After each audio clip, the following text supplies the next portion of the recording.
Hello, everybody. Welcome in to another edition here of Unnecessary Wagers. Week 12. Week 12 in the NFL season. Stunning, stunning. It went by fast. Went by really fast. Week 12, week 13 of college football. We got 2 weeks left of college football. Unbelievable to think about. Nick is out in Vegas, losing money in craps, winning some money. It was I'll get into it in a second. Uh, at college football betting, but I am here. It's going to be me again, as we did a couple weeks ago, solo vehicle. But you're going to get Nick next week, and you are also going to get his picks here, as he has sent me them in. It was a good week for us again last week. Nick went 8-5 total. I went 6-7 total. A good allocation of picks. For me, I was up 6 units, a bad unit allocation for Nick, who again was 2 games ahead of me in terms of wins and losses, but actually was down units. He lost his NFL lock, as did I. He was on the Chiefs. I was on the over of the Bears and the Vikings. So we both lost there. We both won our college football locks. We were both on Notre Dame in different ways. I was on Notre Dame first half. That was my lock of the week. Minus the 6.5. That was quite easy. He was on Notre Dame laying the 10.5. That was quite easy. Notre Dame destroyed Pitt. Pitt's coach, Pat Narduzzi, did say in the week leading up to the game that he didn't really care how much, if they lost or how much they lost by, which was scary. He was right, because that game didn't matter to Pitt in terms of the playoff. The only games that matter to Pitt in terms of the playoffs are the conference games. They're not going to get in via resume or via at-large bid, even if they had won on Saturday, which they did not get close to doing. So he was right about that, but leading into that, you can't take Pitt in that spot. Neither of us did. It was 21-3 at half, which was my 6.5. Pitt picked it up a little bit, not much, and Notre Dame cruised there. Not much change in terms of the playoff ranking. Nick was wrong about his Alabama pick, which was by far the biggest storyline in terms of wins and losses in college football this week. Oklahoma going to Alabama and winning. Massive shakeup for 2 reasons. One, Alabama now in doubt. It looked for a long time like they were going to be a shoo-in for the playoffs, but you look at it now and you look at the SEC, I mean, which is the best conference, as me and Nick have talked about on this show ad nauseum, but you look at it now, I mean, Alabama, they're sitting in 4th. And the question is going to be, if chalk holds here in the coming 2 weeks, where does Alabama lie if they don't make the SEC championship game? And the fact of the matter is, what is a scary proposition for Alabama is their season now, whether you're talking about the SEC championship or not, their season now is reliant on going to Auburn, Alabama, their big rivals, out to Jordan-Hare Stadium and winning a game. Now, they're a better team than Auburn, but you're talking about a rivalry Saturday game on the road, never an easy spot. Iron Bowl, never an easy spot. You remember 2 years ago, Alabama was 11 or 10-1. Auburn were 5-6, 6-5. Game went to 4 overtimes. So I think it was 4 years ago, actually. But the point is, that's not an easy spot. So Alabama now have put themselves in a hell of a spot. Oklahoma have put themselves in a hell of a spot. I don't think that many people had Oklahoma on their radar of teams making it going into last weekend.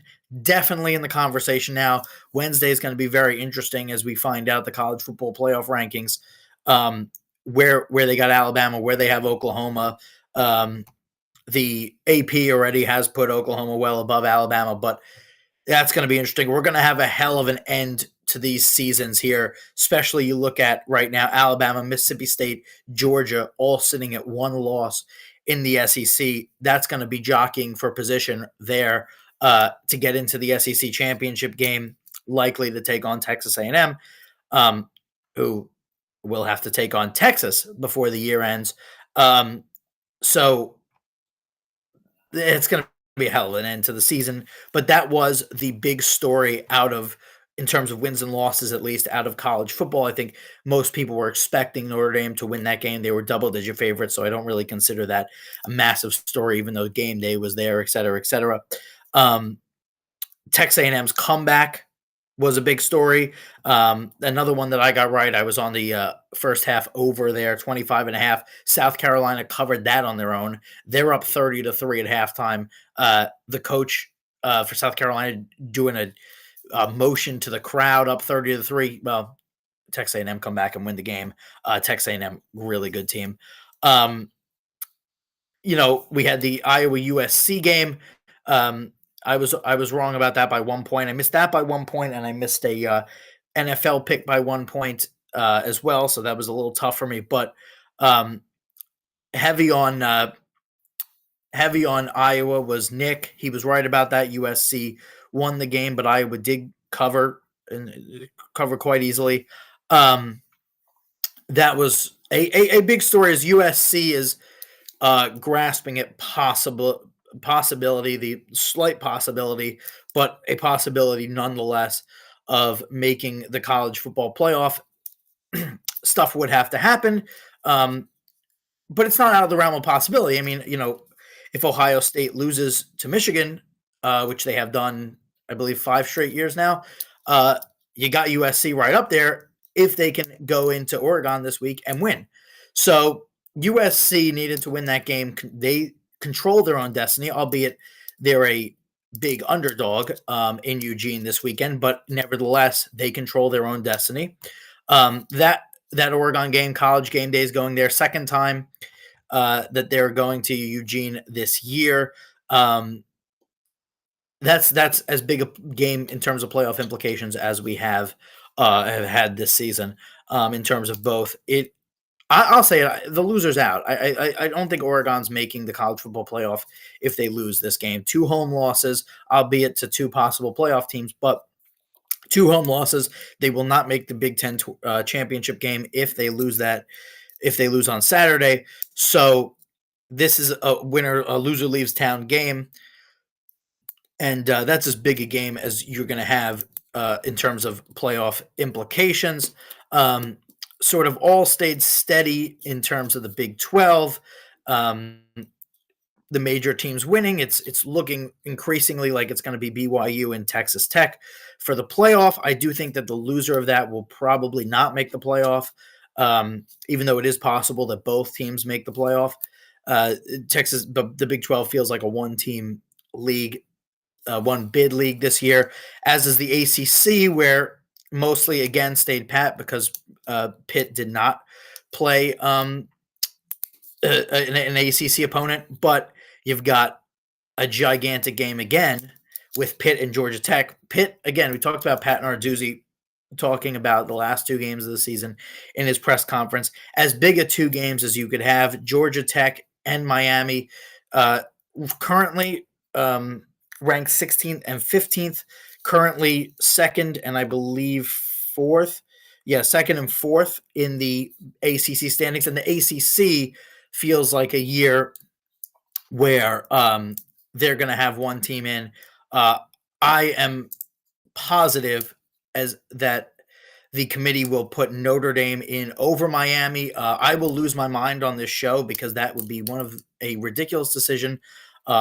Notre Dame is constantly overvalued by the committee. They lost to Miami in the first game of the season, but it does seem that Miami will not get the nod over Notre Dame, despite the fact that they will likely have the same record and Miami will have a tiebreak in having beaten them.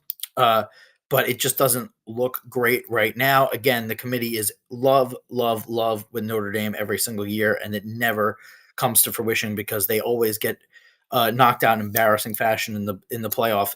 They made the championship last year, but they were fortunate to do that. And they got blown out in the championship game. NFL, very, very good week. Very good 4:30 window. Last week was a horrible 4:30 window. Everything was a blowout. This week, the 1 o'clock window was pretty good, but the 4 o'clock window was just terrific.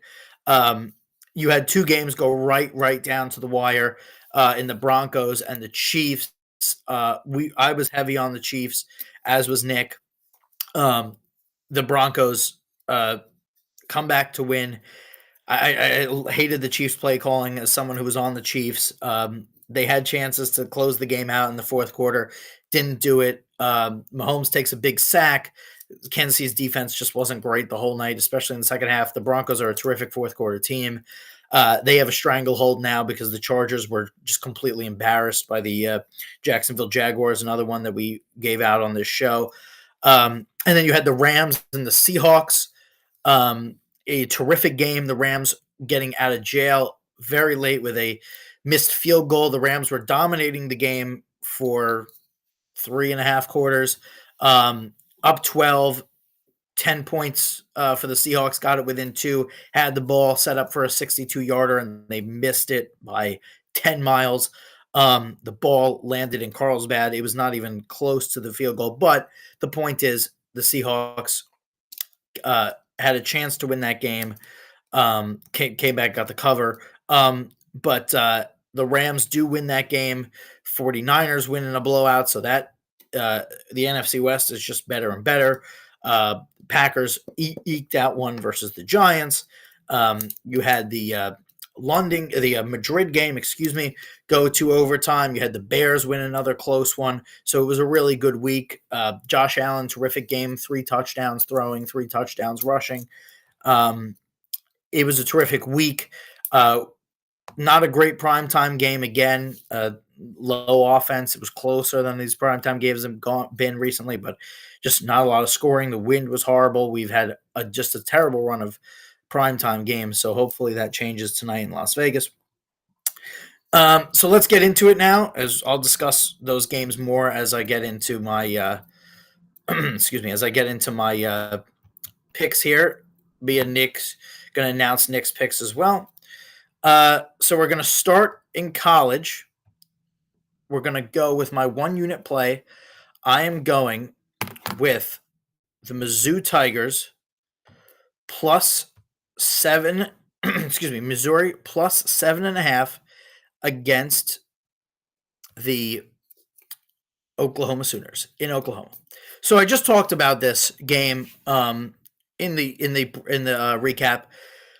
Oklahoma goes into Tuscaloosa and gets a big win, gigantic win, second biggest win of the year they've had this year. Their 2 biggest wins are on the road. They've looked great. Mateer has not looked great after the surgery, but they looked great. On Saturday, they eke it out against an Alabama team that looked like they were cruising to the college football playoff. This is a classic letdown spot, just a classic letdown spot. You get a giant win on the road. You're feeling great about yourself. It looks like you're now going to make the college football playoff. You're riding high. The public is going to be riding high on Oklahoma. Let's not forget Missouri has been in the conversation in the SEC up until about a week and a half ago. They're not a terrible team. They've been ranked for 90% of the season. They're not ranked now, but they had a couple of tough losses, but that doesn't mean that they're not a good team. This SEC is terrific. I mean, Alabama should have shredded through Oklahoma if you look at it rankings-wise, spread-wise, whatever. This SEC, there's no easy games in the SEC right now. There just isn't. It doesn't matter who you are. The bottom of the SEC, even Mississippi State, the bottom of the SEC could compete with the top of the SEC. That's not true in most every conference but the SEC. The SEC is terrific this year. It is the best conference in college football by far. Sorry to the Big Ten fans, but it's not even close. I don't see Oklahoma in a letdown spot blowing out Missouri here. This is a game where I think they keep it close. I mean, even the game where Missouri was blown out by Texas A&M, they kept that game within like striking distance for a very long time. I really like Missouri here. I just think it's a terrible spot for Oklahoma. I think Oklahoma's a good team, but you have a big win, which by the way, Oklahoma's winning by a lot, and then cut down. You have a big win. You have a season-changing win. You're at home against a good team, but most people are not really looking at Missouri as this, team that they have been all year. And the public's going to be high on you, and you're over a touchdown favorite. I'm not saying that Missouri's going to come in here and win this game, although I do think they could win the game. I love Missouri in this spot. We'll get to that again in a minute. Nick, 1 unit play. He is going with, I hate this pick. He was going with the USC Oregon over 60.5. I hate it. I hate that pick. I think that number is gigantic. Both these teams are, again, this is as I said in the promo, a gigantic game. Both these teams are desperate. But I just think right now, I don't know if either of these teams are going to score enough to keep this going to 60 points. 60.5, that's a giant spread. I mean, he's on it, not me, but I guess that's good for him that I hate it. But I don't know.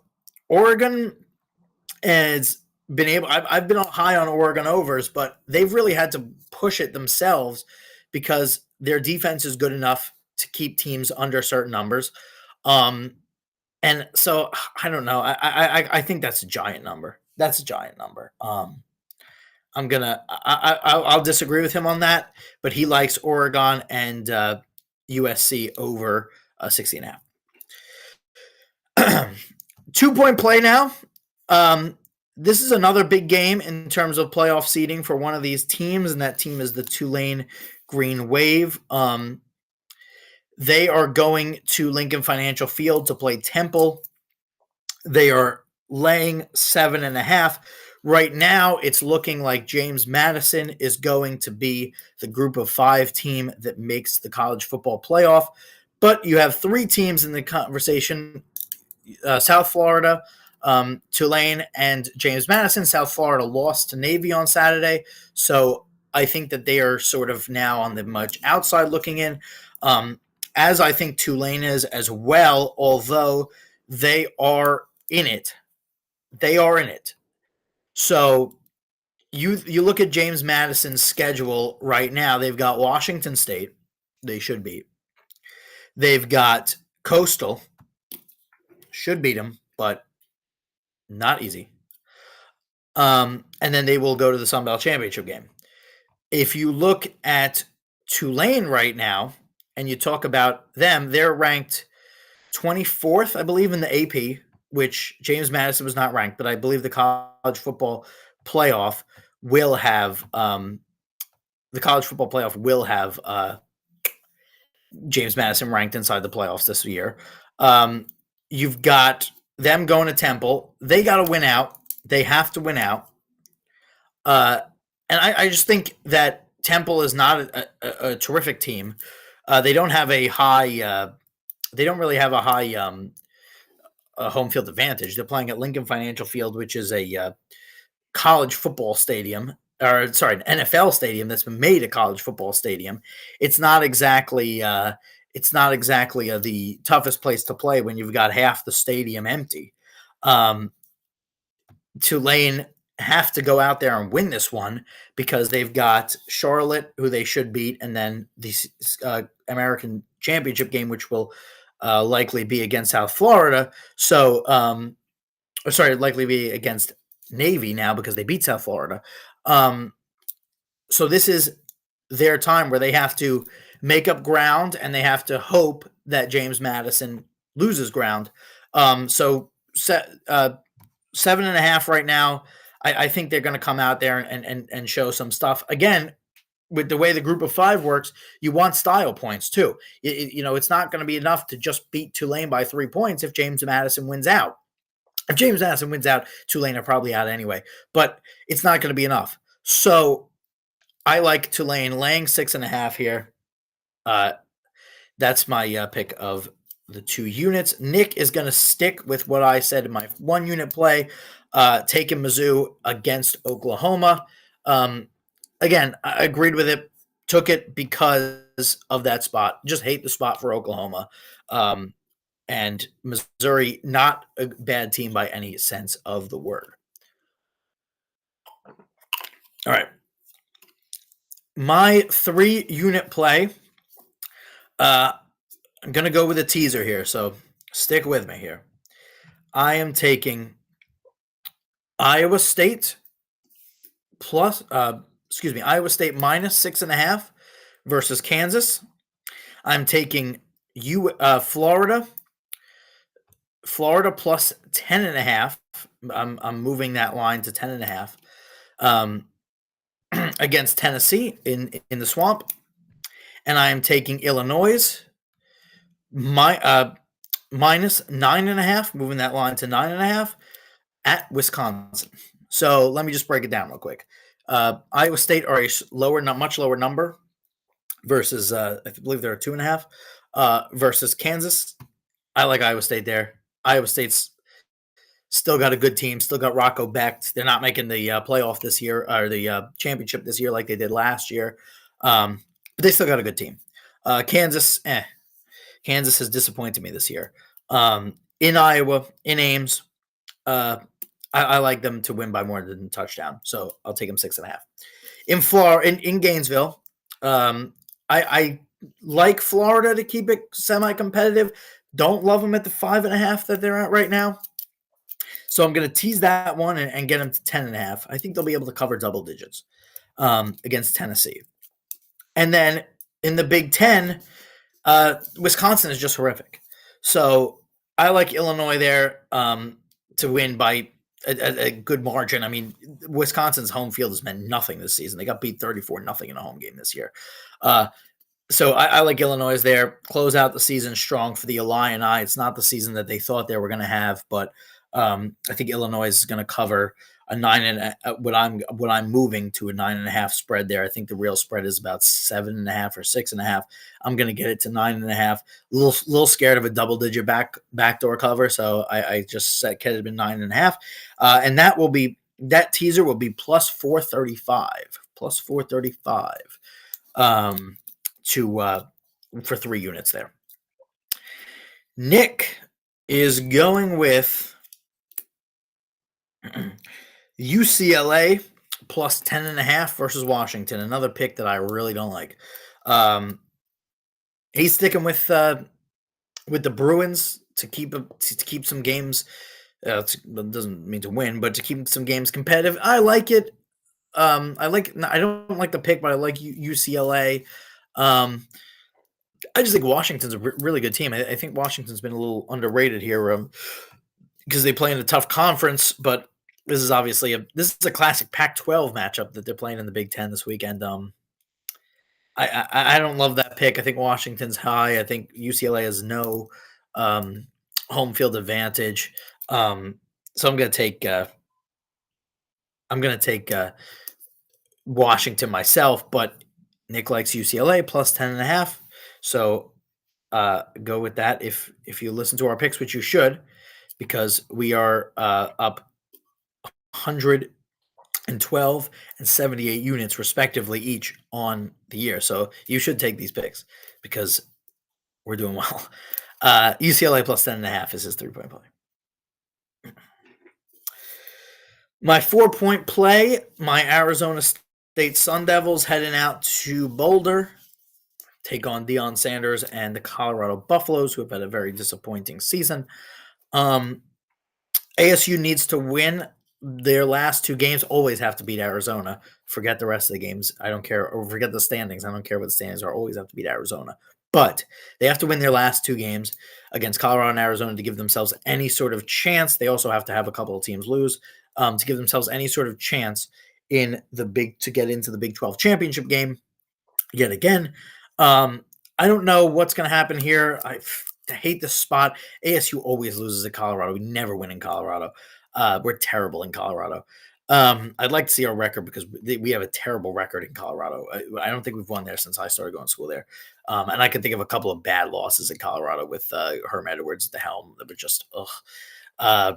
One of them with Manny Wilkins at the quarterback that was just they had a chance to get to the Pac-12 top of the standings and just ugh. But I like the over here, 48 and a half.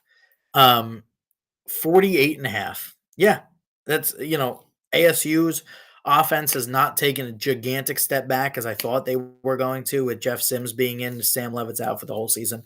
They haven't taken an insane step back. Colorado's still a team. While their record is terrible and they're just not clicking on all cylinders, they still are a team that can put up some points. So 48 and a half is a low number for a Big 12 game. See any Big 12 game at 48 and a half, you got to take that over. So I am going to take the ASU Colorado over 48 and a half. Nick's 4-point play. He is going to stick in with the LA teams, and he's taken USC plus 10 and a half at Oregon. Now, I like this pick as well. I am with Nick lock, stock, and barrel there. I think USC keeps us competitive. I mean, again, like I've been saying, this is a essential playoff game here. USC is going to be fighting for their lives. USC has a better team than people think. They're fighting for their lives.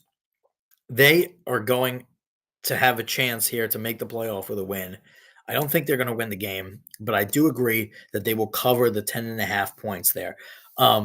Oregon are a good team that are going to make the playoffs, but they're not this dominant team that they were last year or in previous years. So I like that pick. I like USC to stay competitive here. And even so, even if Oregon's blowing them out, I think you've got the back door will be open at some point. 10 and a half, you can get hooked there if you're on Oregon. So I like that. I love that there's a half point involved if I'm taking the money or if I'm taking the points. And I love it. I love that pick. I'm with him fully on that one. Let's go to the 5-point plays now. I am on the UNLV Rebels on Friday night. They are laying 3 points at home to the Hawaii Rainbow Warriors, who are 7-3 right now. But UNLV was a team at the start of the year that I thought could be the group of 5 team that makes it into the college football playoff. They had a couple of snags. They lost 2 weeks in a row. They were 6-0, and they got down to 6-2. But they have picked it back up. They are 8-2. Hawaii has they won last weekend, but they were sort of inconsistent with their play leading up to that. They have a marquee win this year against Stanford, but they were blown out by Arizona earlier in the year. So they're sort of getting fat off of playing the bottom of the Mountain West. And this is a closer to a top of the Mountain West team in terms of standings. The Mountain West is very interesting, by the way, if anyone's interested. You have Hawaii, UNLV, New Mexico, Fresno, all at 4-2, and you have San Diego State at 5-1, having just lost to Hawaii. So who's going to win the Mountain West? That's still up for debate, and this is a giant game in terms of it. So Hawaii go out and beat. Hawaii go out and beat up San Diego State. Big time letdown spot for them now. Traveling to Las Vegas. This is a letdown spot. Same way I feel that Oklahoma's a letdown spot. You're high now. You had to win. You have to win both these games to get to the championship game. You knew that going in. You win one by a lot. You feel great. The public likes you. And UNLV comes out, I think, and wins this game. And so if I think UNLV is going to go in and win that game, laying 3 is not scary to me at all. So That's my pick. Friday night, that's gonna be a great one on Friday night, 10:30 PM. If you're out at the bars on Friday night, try and get to a TV that has that one on. Hawaii UNLV. I think that's gonna be great. I would also play the over in that one, although I'm not gonna make it one of my 5 picks. But I will probably play the over in reality. Um, yeah, I love UNLV there, and I think UNLV. It's gonna be UNLV San Diego State for the Mountain West, which will be terrific. Nick's 5-point play. He's actually going with a team that he normally goes against, but I actually like this pick as well. He's going with the Texas Longhorns minus 10.5 against Arkansas. I love this pick. I went with LSU last week. Uh, uh, when they went against Arkansas, they were not able to cover, but I love them because I just think Arkansas is terrible. Arkansas are one of those. Arkansas, Mississippi State are those bottom of the SEC teams I was talking about earlier. Now, while I did say that they can compete, I think Texas is in a position where they've got to win games and they've got to win them by a lot to sort of make this any kind of impressive, I guess is the right. I don't know any kind of season. They had a bad loss at Georgia. They're going to come back here and bounce back against Arkansas.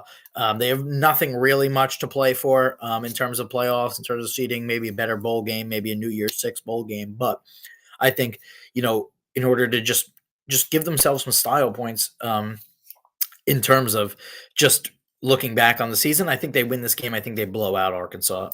I agree with Nick on that one. All right.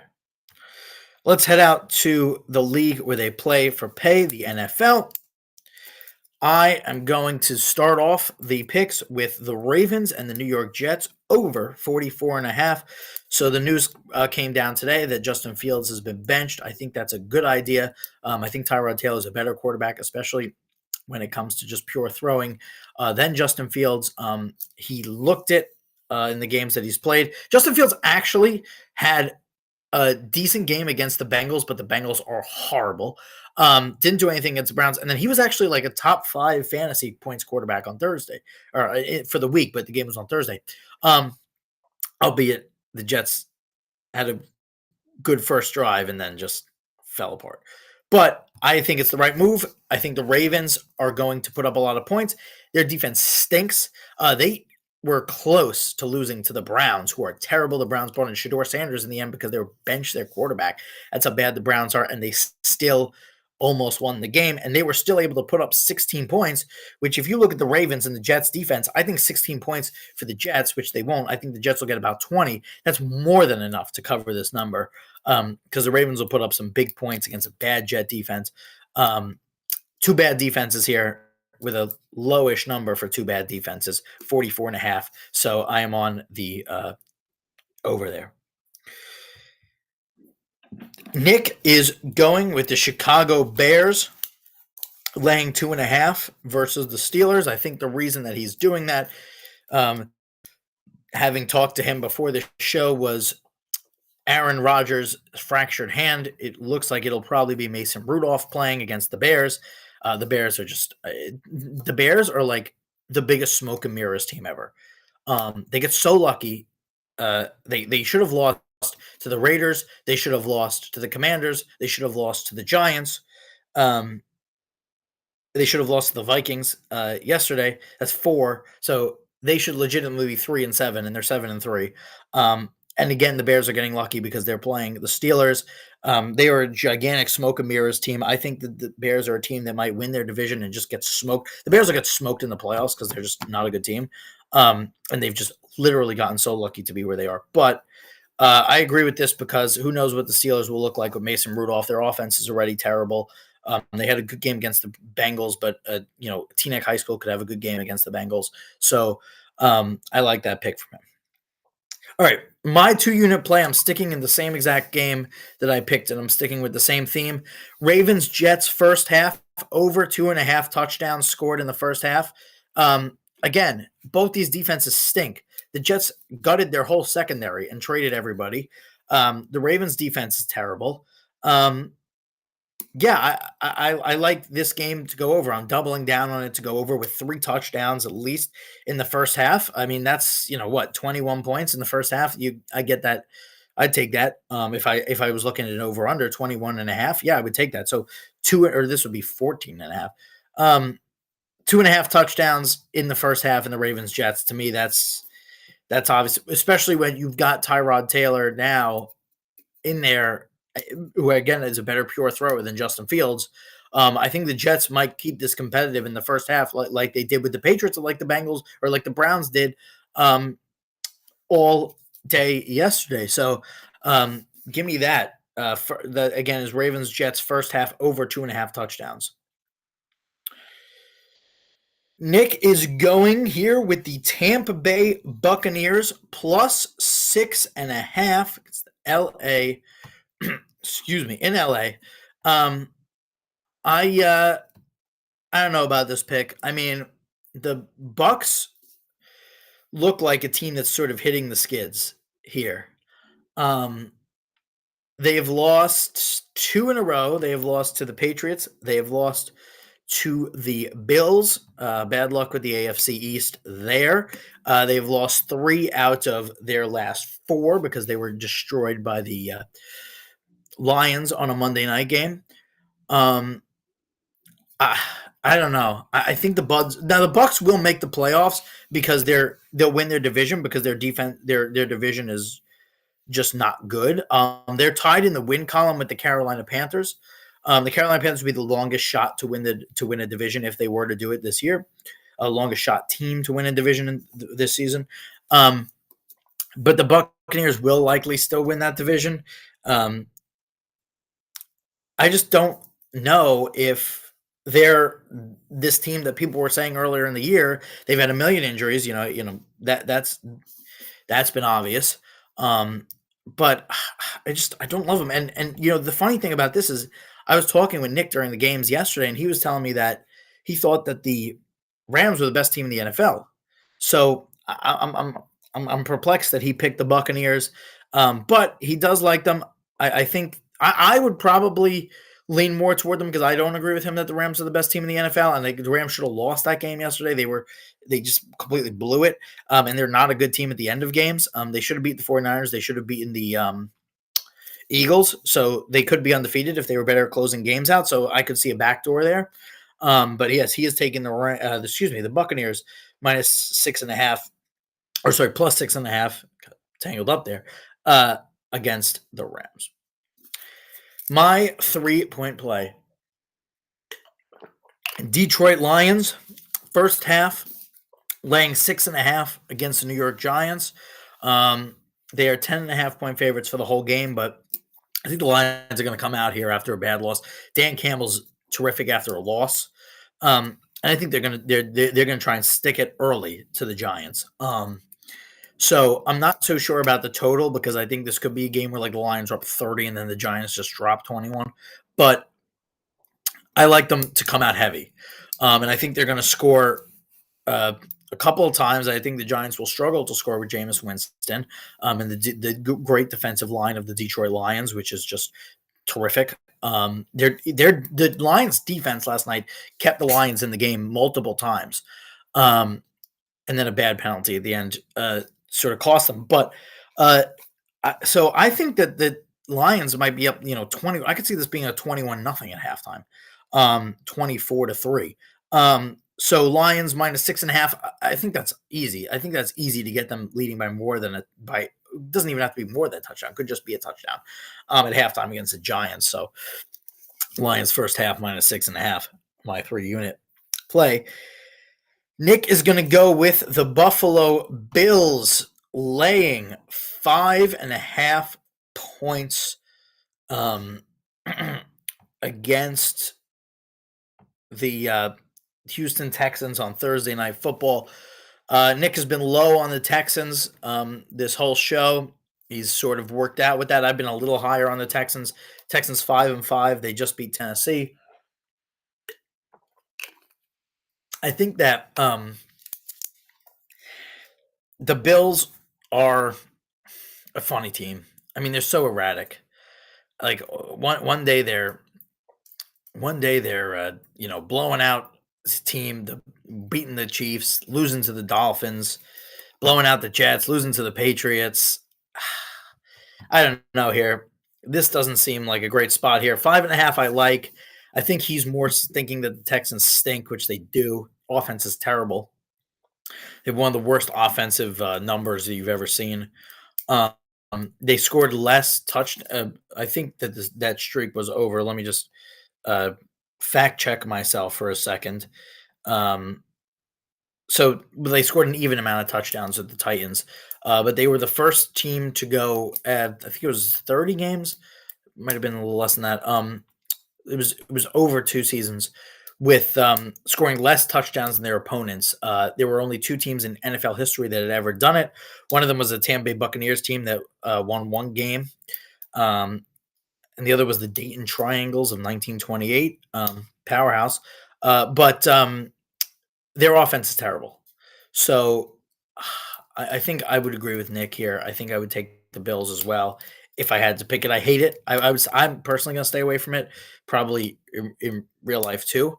Off the show in my whole picks, I'll probably stay away from it. But uh, I would agree that if I had to pick this game, I would take. I would take the Bills as well. Um, my four. What are we on here? 4? Yeah, my 4 unit play. Um, I am taking the Tennessee Titans plus 13.5 giant spread for the NFL. The Tennessee Titans plus 13.5 against Seattle Seahawks. Seattle Seahawks are a great team, one of the best teams in the NFL, in my opinion. But as you know, if you've watched this show, one thing that I love to bet is against a West Coast team going to the East Coast and playing a 10 a.m. local time kick. I am taking the Titans to cover. Again, Seahawks will win the game. Gigantic spread for the NFL. That's number one. Zoftic lines in the NFL, I feel like very, very rarely hit. I hate big spreads in the NFL. I just do. Double-digit spreads just it doesn't work. Both teams get paid to play. Excuse me. I like the Titans to keep this within 2 touchdowns. The Seahawks are good, but again, you got the 10 a.m. They just played a barn burner with the Rams. They played it down to the wire. A great game. Darnold looked terrible, 4 interceptions. But so you just had this big emotional divisional game, this down to the wire affair, and now you go to the Titans, who are terrible. I think that you ease off a little bit. Not saying by any means that the Titans will win this game, but even if they lose by 10, even if they're down 17 in the fourth quarter, get a touchdown, I cover. 13.5 is too big for the NFL, especially West Coast to East Coast. So give me the Titans. Nick is going with the Bears Steelers under 49.5. Again, we talked about this earlier with his earlier picks. This has everything to do with Aaron Rodgers not playing, or presumed to be not playing. I don't know if we have the full, if we have the official word yet, but it's looking like he is not going to play. So that has everything to do with that injury, just like his pick of the Bears earlier. My are we on 5 now? Yes, we are. My 5-unit play, I am going with the Atlanta Falcons laying 1.5 points against the New Orleans Saints. The reason that this number is where it is, when you have the Falcons, who are not, bad team, but the Falcons are not a horrific team. They are bad, but they're not horrific. Versus the Saints, who are one of the worst teams in the NFL, is because Michael Penix is going to be out for the year. But what most people are now forgetting is that it's not exactly a guy off the couch that is going to be starting for the Atlanta Falcons. You've got Kirk Cousins starting for the Atlanta Falcons. So I like the number. I think as the week goes on, that'll probably settle around 3.5. I think it's low right now because of the because of the injury to Penix is influencing that number right now. But again, it's a decent backup to have. So I'm taking them. I'm taking the Falcons laying the 1.5. Again, I think that number is going to change during the week. So if you were to take the Falcons, I would take it now. Rivalry game in New Orleans. Falcons are just an insane disappointment at 3-7. Insane disappointment at 3-7. Terrible loss. The difference between being 3-7 and 4-6 is gigantic for the Falcons because the Falcons would have been 4-6 facing the Saints and Jets. Two winnable games when you have the division leader at 6 wins. So you would have had 6 wins. They've lost 2 overtime games in a row. They are just an insane disappointment. But again, that's a team that beat the Bills. We were talking about the Bills being up and down. So they're just an insane disappointment. But again, the last 3 games they lost on a missed extra point and 2 in overtime. So they could theoretically be a couple of bounces away from 6-4. But they are 3-7. So I'm going to take them here. Think they'll win this one. And I think that they have a chance to win 4 or 5 more games, which could make things a little interesting. But I think that they win this one. You don't need much. It's 1.5, so you don't need much. So give me that as my 5-point play.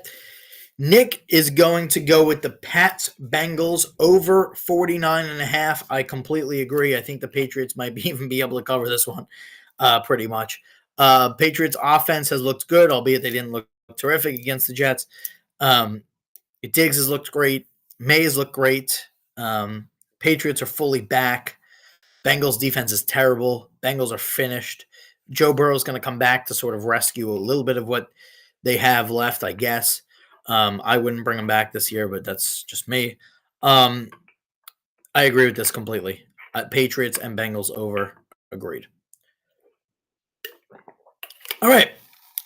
Time to head in to the money line winner of the week. This game I'm subject to change. I'll put it out on social media if something massive happens in the Monday Night Football game tonight as an injury. Obviously, we hope that doesn't happen, but for right now, I'll put it out on social media if I don't change this. But for right now, I am taking the Cowboys plus. No, sorry. I'm sorry. I'm taking the Cowboys on the money line at plus 185. The Eagles just struggle in Dallas for me. It's a little bit of House of Horrors for them. They are always going to be close with the Cowboys, even the game. Let's forget last year because there were injuries. You had Cooper Rush starting. So let's forget those games last year. The Cowboys and Eagles always keep it close, and they did this year already. You have a Cowboy team that is they're gonna have to win tonight, and then just go try and win. They have a really tough schedule, but they did make adjustments. They got Quinnen Williams in. They are trying here to fix a horrific defense. I think they will win the game tonight. I'm on that, by the way. Cowboys minus 3.5. If you're not an official pick, but if you're betting, I think that they've got a chance to win this game here. And you look at their schedule coming up. I mean, they've got that game tonight, and they've got the Birds, which is not easy, obviously, but even though I do think they will win the game.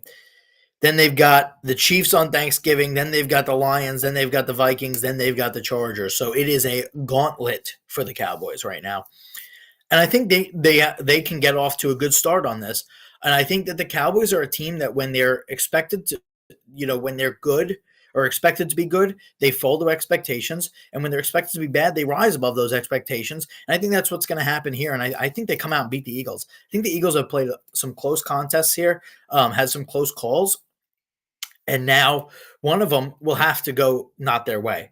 The last two have gone their way, or a few more than two have gone their way. But I like it here. I like the Cowboys to come out and beat the Eagles next Sunday.